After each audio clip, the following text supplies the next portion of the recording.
जो पार्टी का फैसला है वो सिर्फ पर और पार्टी का फैसला जो है उसी के ऊपर कार्रवाई करेंगे। और जिस तरह से राजदान सिंह जी ने हमारे लिए इतना जबरदस्त काम करा था,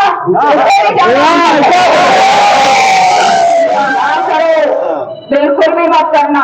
और ये मत सोचना कि खत्म हो गया सब कुछ, ये तो शुरुआत है। याद रखना, ईमानदारी के साथ राजनीति मैंने 20 साल में करी है, आपका नाक नीचे नहीं होने दिया।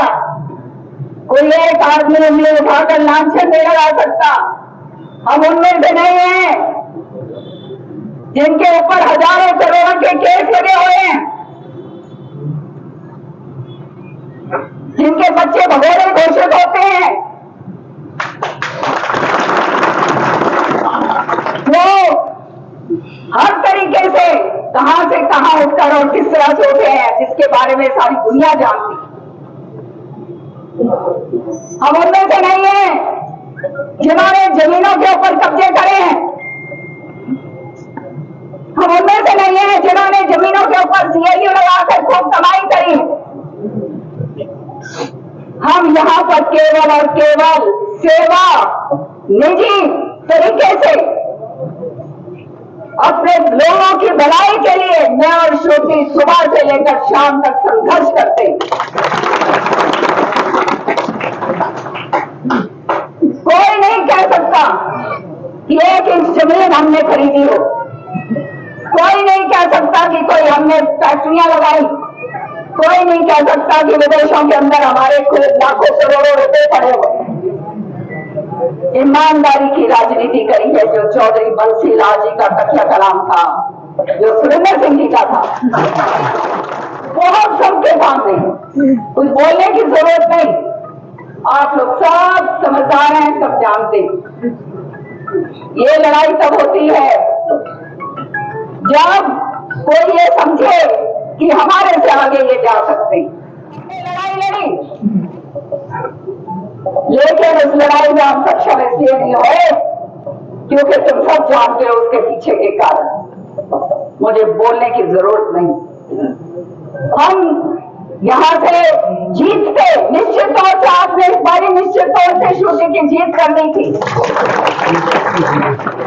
लेकिन कोई बात नहीं। जैसे श्रुति ने कहा, राजनीति के अंदर उठक पटक आगे पीछे होता रहता है।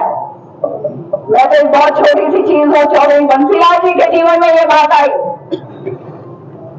और उसके बाद वो और सक्षम होकर आगे बढ़े, क्योंकि लोगों का प्यार, लोगों का सहयोग उसके साथ साथ सारी जनता जानती थी कि ये आदमी हमारे को आगे ले जा सकता है, हमारे इलाके का और हमारे बच्चों का भला कर सकता है। कोई जात पात का उसके अंदर वो नहीं। और वही काम सारथी के रूप में चौधरी सुरेंद्र सिंह जी ने उनके साथ करा। तो आज जो मैं आपको कहना चाहती हूं, बहुत अच्छी तरह से आप लोग समझ जाओ कि ये निराश होने की समय नहीं है। जैसे श्रुति ने कहा, सोना ठोक ठोक कर तपता है और संघर्ष तो हमने शुरू से करा। मेरे जीवन की लकीरों में तो संघर्ष लिखा ही है भाई, और ये संघर्ष अंत तक है मेरा, क्योंकि जब सच्चाई की लड़ाई लड़ी जाती है, ईमानदारी की लड़ाई लड़ी जाती है, निष्ठा की लड़ाई लड़ी जाती है, तो इस तरह की मुश्किलें जो है वो सामने आती हैं। ये याद रखना। हम सिपाही हैं कांग्रेस पार्टी के, और हमने कांग्रेस के अंदर निष्ठा रखकर आगे काम करना है।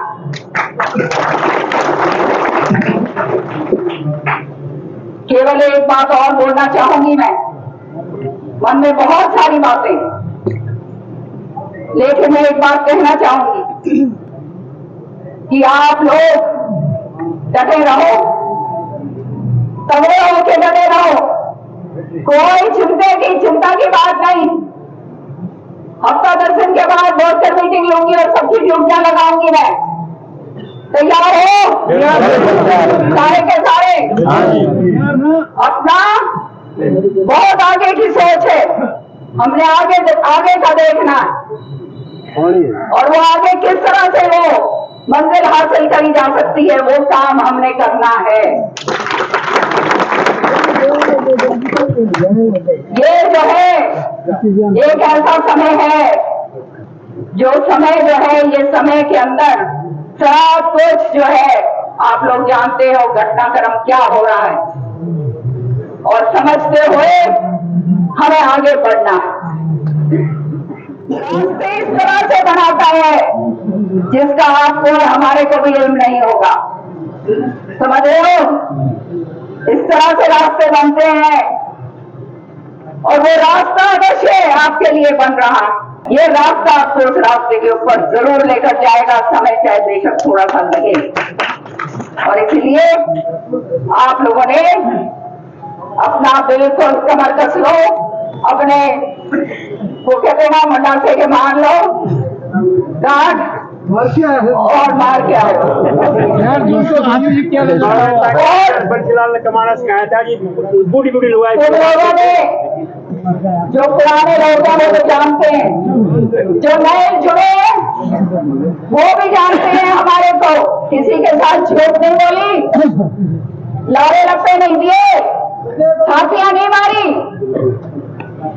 जो कह दिया वो चाहे उल्टा होना पड़े लटक के वो करवाया और करवाएंगे।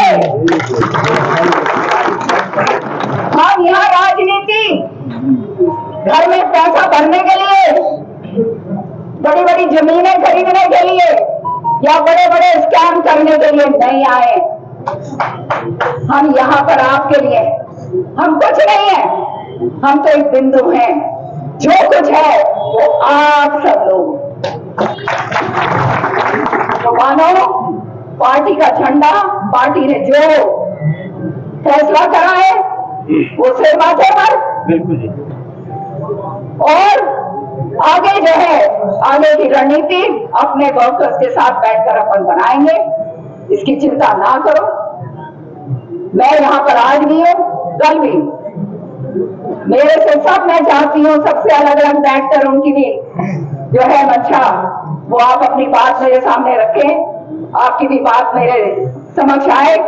तो चाहे शाम बनने लगे, रात लगे, जो भी मिलना चाहता है यहाँ मैं और श्रुति बैठेंगे, आज भी और कल भी, और फिर नारनौल जाएंगे परसों नारनौल जाएंगे, ताकि जो कार्यकर्ता वहां हैं वो भी जो हताश होके बैठे हैं उनको भी पूरी तरह से हिम्मत देकर और दम भरकर हम आ गए। तो चिंता मत करो। मैंने कहा इसको दिलबाग को, मैंने कहा भाई लाडू मंगवा लिए नहीं मंगवा लिए? तो ये बोला कहते बैठी लाडू तो बॉडी कटवाई जाऊँ। मैं कहा क्यों भाई? कहते लाडू तो जब बढ़ते हैं जबकि मैं होता। मैं कहा भाई तू भी सारे कहता समोसा बांट दिए और लाडू कटवा के दिया। ये कहूँगा अपने भाई लाडू और समोसे में क्या है, समझ लेना, कोई फर्क नहीं है, चिंता की बात नहीं है।